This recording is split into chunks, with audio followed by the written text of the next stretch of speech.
What's up, interwebs? It's your realtor, Jeremy, and today it's time for the Tuesday market update. It's the first Tuesday of June, so let's take a look at the numbers for the month of May and see how things are progressing. We kind of started opening up our state in May, so let's see how this panned out. So here we go, on over to ARMLS. Now, I will admit I did see this number this morning. The rest of these numbers I didn't see until, I won't see until you see them. But I did see this number this morning. That's 17,000 active under contract, which that's been over 17.5, 17.6 for a while. This is the number that is slightly concerning. We're under 12,000 in active inventory for the state. And so we're back kind of getting close down to those numbers that we had in March, early March, when the inventory was pretty low. So let's see how those pan out as we look at the different cities. All right, let's take a look at Chandler first, since that's the one we like to look at. It's my hometown. And May 2020, here we go. Let's see. Okay. So here's where our inventory went down. Our new listings dropped a little bit more. We did have quite a few buyers. Active listings jumped up. It's probably because of some weird. I don't know why that's happening. But anyway, that's about what I expected. Absorption rate for Chandler, that's actually still pretty good. We're still at 1.5 months. So it's gone up. So I wonder what areas lost a lot of inventory that caused the state to be under 12,000. Interesting. Let's see, days on market, still pretty low, about 35 days. Still seeing appreciation in both those marks there. This will be the interesting thing. So sold listings down 32% from last year. So we've lost about a third of the sold listings, so maybe a third of the buyers, thereabouts, would be my guess.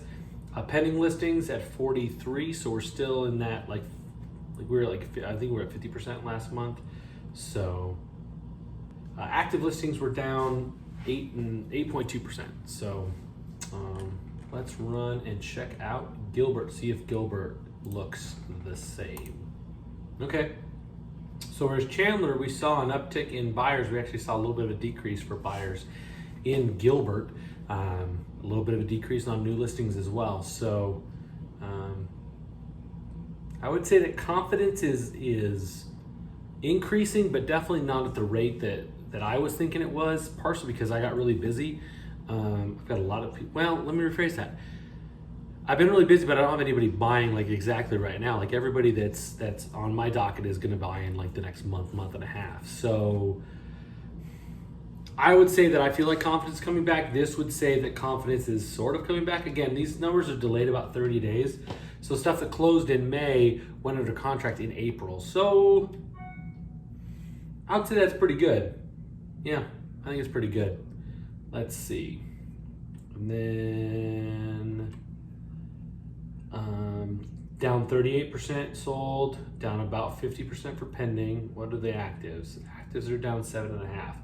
So as a whole, Gilbert's seen a little bit of a dip on everything from like a number standpoint, like a volume standpoint, a number of listings, but everything else, absorption rates up as well. So let's do Phoenix proper. A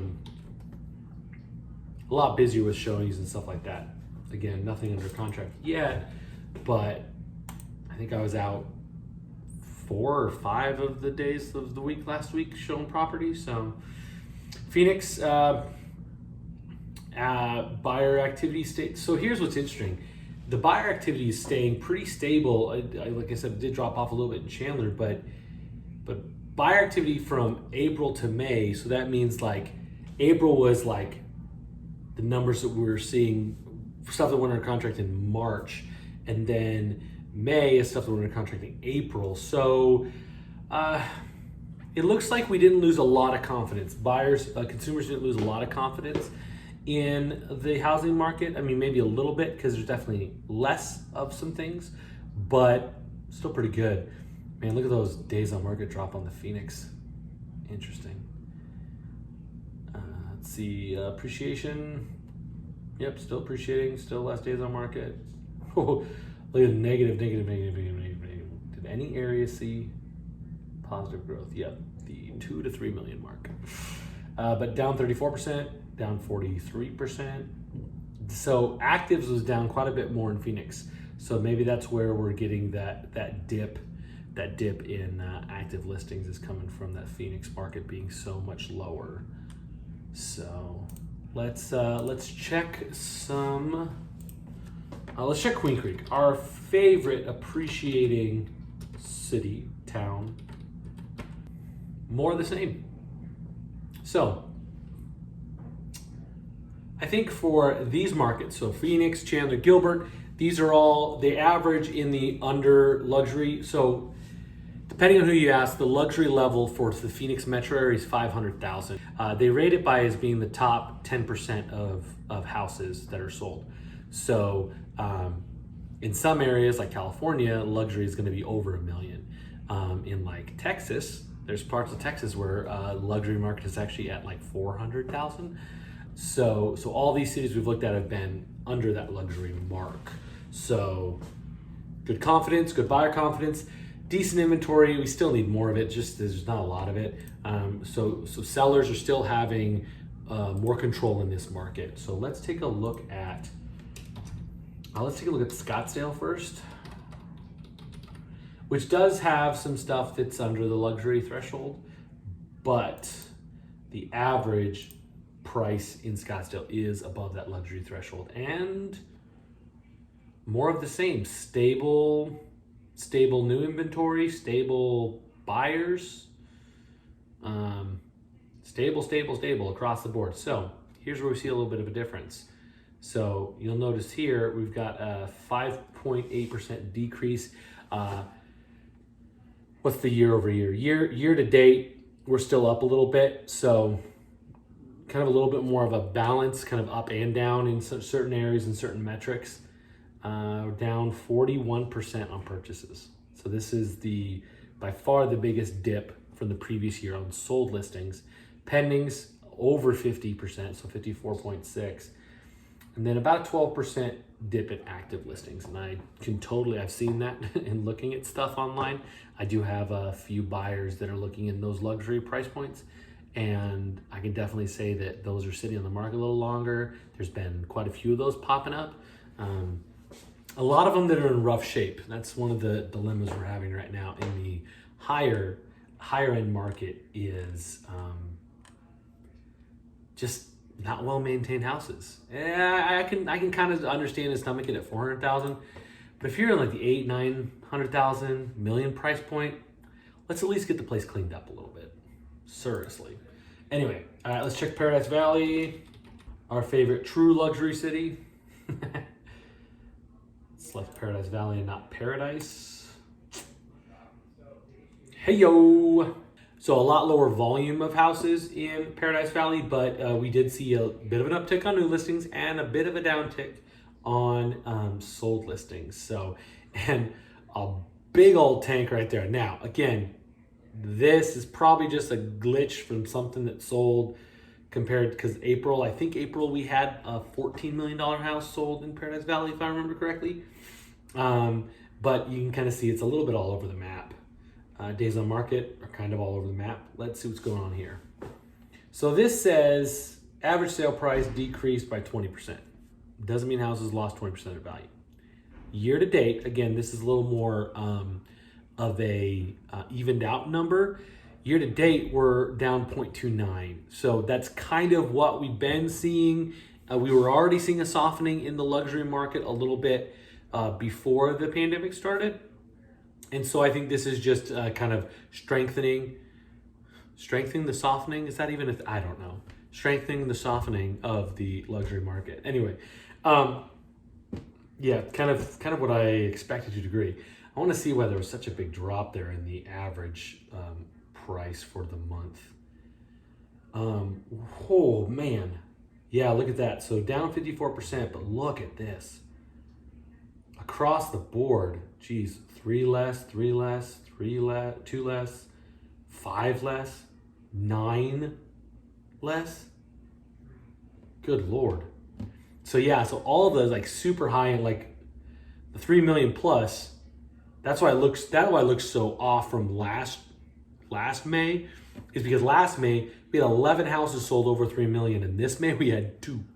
So that's one of the reasons I try to use some other things like the year to date number here, is because it helps temper some of that volatility that we see because of the price points in Paradise Valley, specifically Paradise Valley.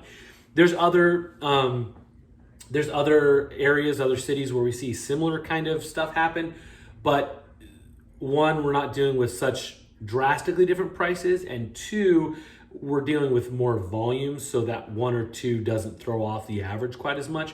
With this one, with only 27 houses sold versus almost 60 last time, you get 8 or 9 houses that are a lot more or a lot less.